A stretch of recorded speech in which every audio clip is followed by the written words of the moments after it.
اور جب ان پر عذاب واقع ہوتا تو کہتے کہ موسیٰ ہمارے لیے اپنے پروردگار سے دعا کرو جیسا اس نے تم سے عہد کر رکھا ہے، اگر تم ہم سے عذاب کو ٹال دو گے تو ہم تم پر ایمان بھی لے آئیں گے اور بنی اسرائیل کو بھی تمہارے ساتھ جانے کی اجازت دیں گے۔ پھر جب ہم ایک مدت کے لیے جس تک ان کو پہنچنا تھا ان سے عذاب دور کر دیتے تو وہ عہد کو توڑ ڈالتے، تو ہم نے ان سے بدلہ لے کر ہی چھوڑا کہ ان کو دریا میں ڈبو دیا، اس لیے کہ وہ ہماری آیتوں کو جھٹلاتے اور ان سے بے پرواہی کرتے تھے۔ اور جو لوگ کمزور سمجھے جاتے تھے ان کو زمین شام کے مشرق و مغرب کا جس میں ہم نے برکت دی تھی وارث کر دیا، اور بنی اسرائیل کے بارے میں ان کے صبر کی وجہ سے تمہارے پروردگار کا وعدہ نیک پورا ہوا۔ اور فرعون اور قوم فرعون جو محل بناتے اور انگور کے باغ جو چھتریوں پر چڑھاتے تھے سب کو ہم نے تباہ کر دیا۔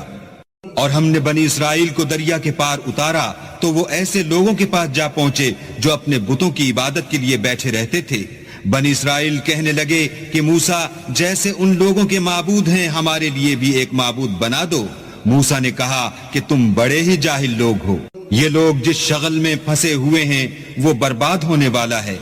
اور جو کام یہ کرتے ہیں سب بےہودہ ہیں۔ اور یہ بھی کہا کہ بھلا میں اللہ کے سوا تمہارے لیے کوئی اور معبود تلاش کروں، حالانکہ اس نے تم کو تمام اہل عالم پر فضیلت بخشی ہے۔ اور ہمارے ان احسانوں کو یاد کرو جب ہم نے تم کو فرعونیوں کے ہاتھ سے نجات بخشی، وہ لوگ تم کو بڑا دکھ دیتے تھے، تمہارے بیٹوں کو تو قتل کر ڈالتے تھے اور بیٹیوں کو زندہ رہنے دیتے تھے، اور اس میں تمہارے پروردگار کی طرف سے سخت آزمائش تھی۔ اور ہم نے موسیٰ سے 30 رات کی میعاد مقرر کی اور 10 راتیں اور ملا کر اسے پورا چلہ کر دیا، تو اس کے پروردگار کی 40 رات کی میعاد پوری ہو گئی۔ اور موسیٰ نے اپنے بھائی ہارون سے کہا کہ میرے کوہ طور پر جانے کے بعد تم میری قوم میں میرے جانشین ہو، ان کی اصلاح کرتے رہنا اور شریروں کے رستے نہ چلنا۔